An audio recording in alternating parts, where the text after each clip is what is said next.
கொடிகட்டு மலைகளை முட்டும் வரை முட்டு லட்சியம் எட்டும் வரை எட்டு படையெடு படையப்பா.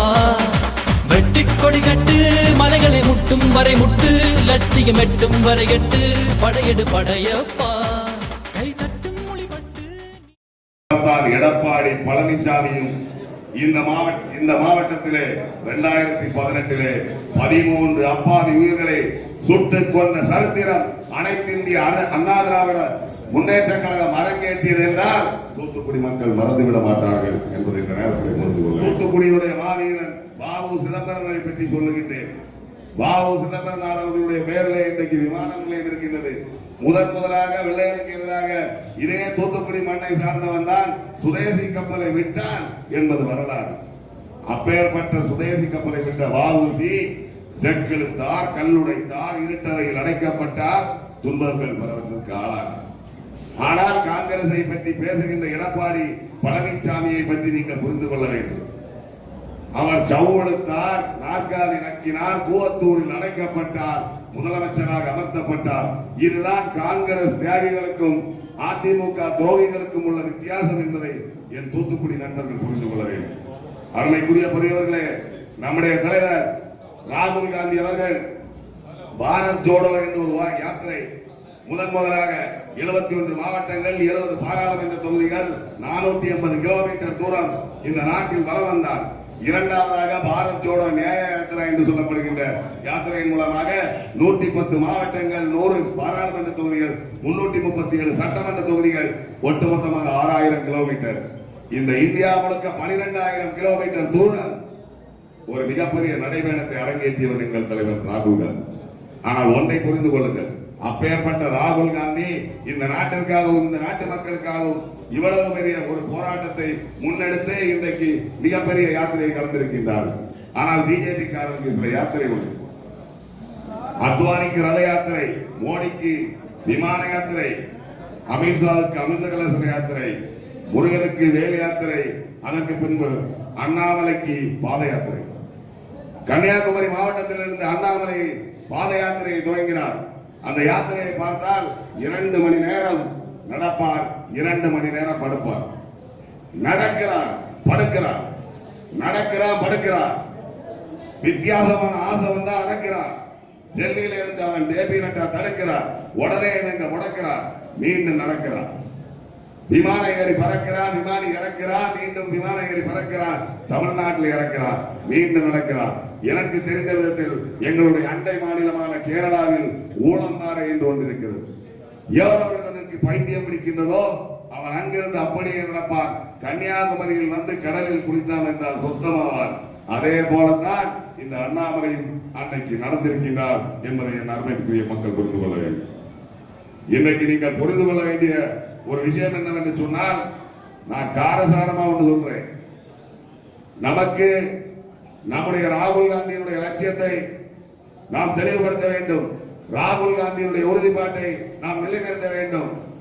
அதற்கு பழைய தளபதியோ அல்லது இளைய தளபதியோ, நம்மளை விட்டு சென்ற மக்கள் தளபதியோ, எந்த தளபதியாக இருந்தாலும் சரி, நம்முடைய தலைவர் ராகுல் காந்தி எவ்வளியோ அவ்வளிதான் தூத்துக்குடி காங்கிரஸ் மட்டுமல்ல, தமிழக காங்கிரஸ்.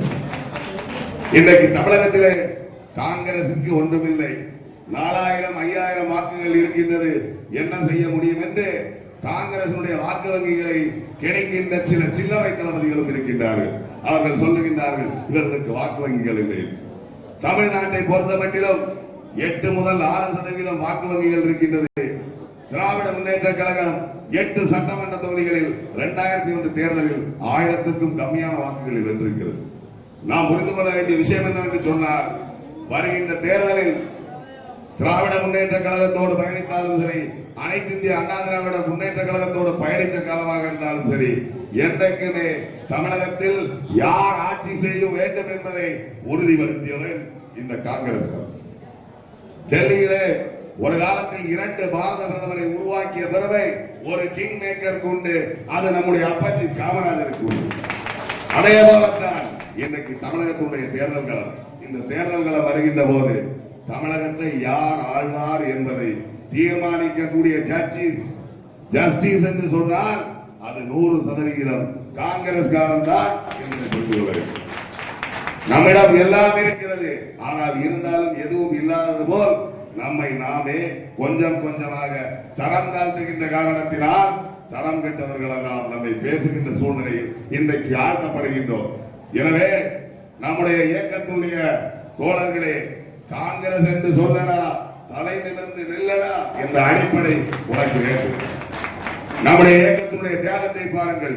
காந்தி சுட்டுக் கொல்லப்பட்டார், இந்திரா காந்தி படுகொலை செய்யப்பட்டார், ராஜீவ் காந்தி படுகொலை செய்யப்பட்டார், தாலி இறந்து சோனியா காந்தி விதவையாக்கப்பட்டார், ராகுல் காந்தி உனக்கும் எனக்குமாகவே இந்த நாட்டிற்காக வளர்க்கப்பட்டார். இதே போன்ற தியாகத்தினுடைய வரலாறு எந்த கட்சிக்கு உண்டு? அதிமுகவிலிருந்து சி.வி. சண்முகம் 2 நாட்களுக்கு முன்பு அவர் பேசியது என்ன வார்த்தை தெரியுமா? இந்திரா காந்தியுடைய பேரை வைக்கவில்லை, கலைஞருடைய பேரை வைத்து விடுவார்கள். இந்திரா காந்தியுடைய பேரை வைக்கவில்லை, கலைஞருடைய பேரை வைத்து விடுவார்கள். அடுத்தவர் வீட்டு பிரச்சனையில் மூக்கை நுழைக்கின்ற சி.வி. சண்முகத்துக்கு ஒரு தெளிவை சொல்ல வேண்டும். என்னவென்று சொன்னால், அன்றைக்கு 1991 தமிழகத்தில் அதிமுக என்ற ஒரு விஷவண்டு, காங்கிரஸ் என்ற ஒரு மிகப்பெரிய உயரிய தியாகி ராஜீவ் காந்தியினுடைய ரத்தம் தமிழ் மண்ணிலே வடிந்ததால் உருவான ஒரு விஷ பூச்சிதான் அதிமுக. அதிமுகவில் 3 முதலமைச்சர்கள் உருவானார்கள். அந்த 3 முதலமைச்சர்களில் முதலாக ஜெயலலிதா முதலமைச்சராகின்றார்கள். அதன் தொடர்ச்சியாக முதலமைச்சராக பன்னீர்செல்வம் ஆகின்றார்கள். அதற்கு பின்பு எடப்பாடி பழனிசாமி ஆகின்றார்கள் என்று சொன்னார். இந்த 3 முதலமைச்சர்களையும் தமிழ்நாட்டில் அறிமுகப்படுத்துவதற்காக தன்னுயிரை கொடுத்தது எங்கள் தந்தை ராஜீவ் காந்தி என்பதை மறக்கக்கூடாது. யார் யாருக்கு பாடம் நடத்த வேண்டும் என்று புரிந்து கொள்ள வேண்டும். தமிழகத்தில் இருக்கக்கூடிய ஒரு சூழ்நிலையை நீங்கள் புரிந்து கொள்ளுங்கள், தெளிவாக புரிந்து கொள்ளுங்கள். தூத்துக்குடியிலே மரியாதைக்குரிய தமிழிசை சவுந்தரராஜன் தேர்தல் களத்திலே நின்றார்கள்.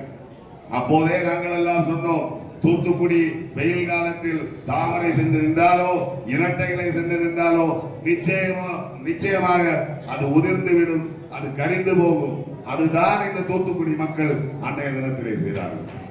தாமரையை பொறுத்த வரைக்கும் ஆதாய தாமரை, வெங்காய தாமரை, கடல் தாமரை, உடல் தாமரை, இறுதியாக தாமரையாருடைய நிலைமையை இந்த தேர்தலில் படர் தாமரை, சொறி சிறங்கு போன்று நாம் விரட்ட வேண்டிய காலகட்டத்தில் இருக்கிறோம். ஜெயலலிதாவை சொல்வார்கள் அம்மை என்று, அதற்கு பின்பு சசிகலாவை சொன்னார்கள் சின்னம்மை என்று. எங்களை பொறுத்தமட்டிலும் சின்னம்மை, பெரியம்மை, வாந்தி, சீதவேதி இதுவும் நோய்தான். எனவே ராகுல் காந்தியுடைய கரங்களை வலுப்படுத்தி இந்த தேர்தலில் நாமும் அனைவரும் ஒன்றிணைந்து பாடுபடுவோம், வெல்வோம். நன்றி.